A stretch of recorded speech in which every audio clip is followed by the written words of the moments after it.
Hi, boys and girls. We are going to jump right into chapter 17 because chapter 16 left off with Miss Franny Block telling us that she was not done telling us about her great-grandfather, Litmus.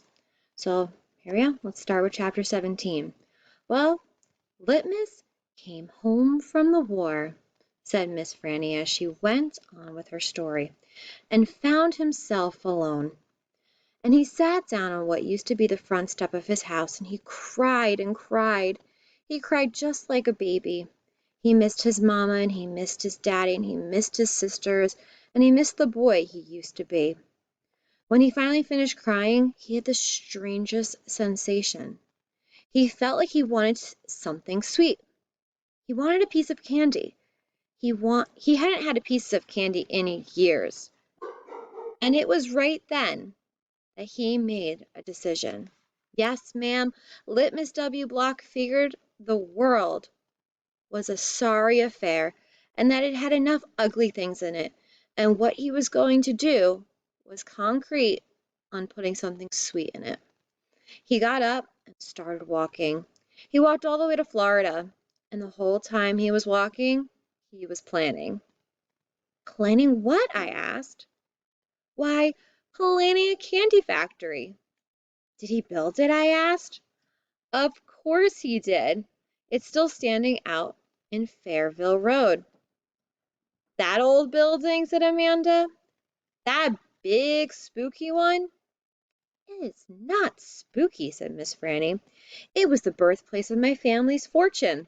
It was there that my great-grandfather manufactured the litmus lozenge, a candy that was famous the world over.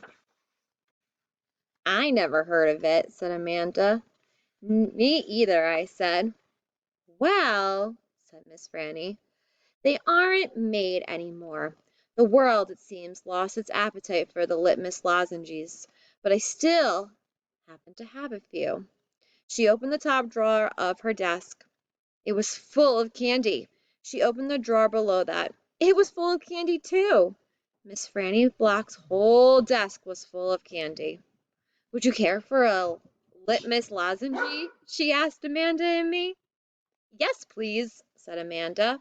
Sure, I said. Can Winn Dixie have one too? I've never known a dog that cared for hard candy, said Miss Franny, but he is welcome to try one. Miss Franny gave Amanda one litmus lozenge and me two. I unwrapped one and held it out to Winn Dixie. He sat up and sniffed it and wagged his tail and took the candy from between my fingers, real gentle. He tried to chew on it, and when that didn't work, he just swallowed the whole thing with one big gulp. Then he wagged his tail at me and lay back down. I ate the litmus lozenge slow. It tasted good. It tasted like root beer and strawberry and something else. I didn't have a name for it. Something that made me kind of feel sad. I looked over at Amanda. She was sucking on her candy and thinking hard. Do you like it? Miss Franny asked. Yes, ma'am, I told her. What about you, Amanda? Do you like the litmus lozenge? Yes, ma'am, she said. But it makes me think of things I feel sad about. I wondered what in the world Amanda Wilkinson had to feel sad about. She wasn't new to town. She had a mama and a daddy. I had seen her with them in the church. There's a secret ingredient in there, Miss Franny said. I know it, I told her.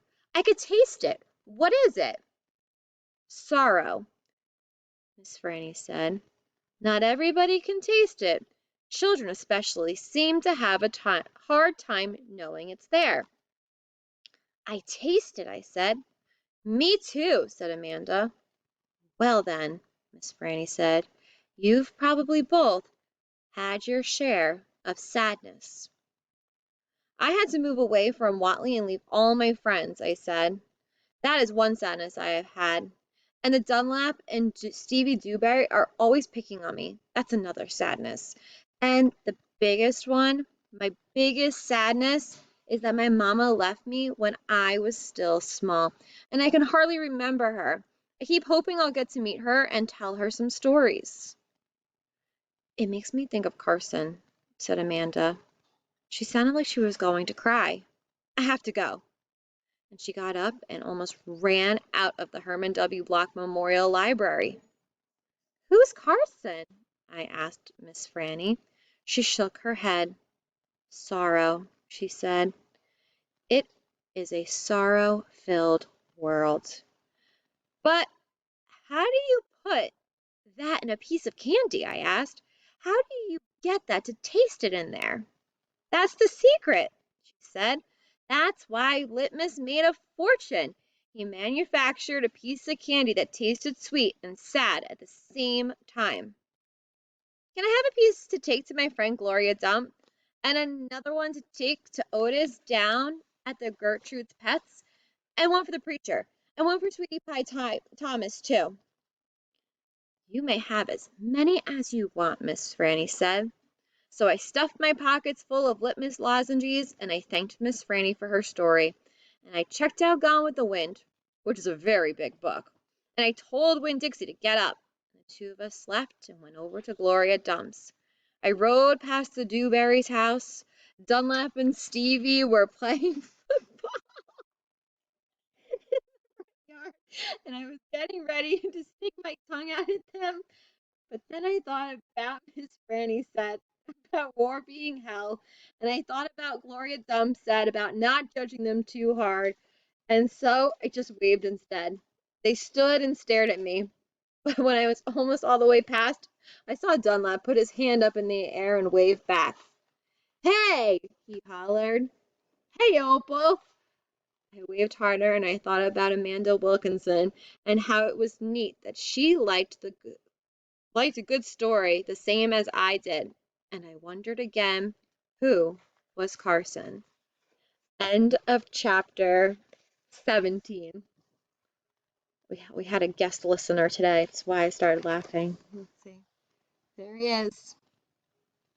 Listening to good old Opal. I think he wants to be like Winn Dixie. So I hope you liked this chapter of our read aloud today. I especially feel like the relationship between Opal and Amanda, some things are changing there. And I think about, and this is what I want you to answer in your flip grid today for chapter 17. Why do you think both girls were able to taste the special ingredient in the litmus lozenges candies? Think about it. Let me know what you think. See you at the next read aloud. Bye.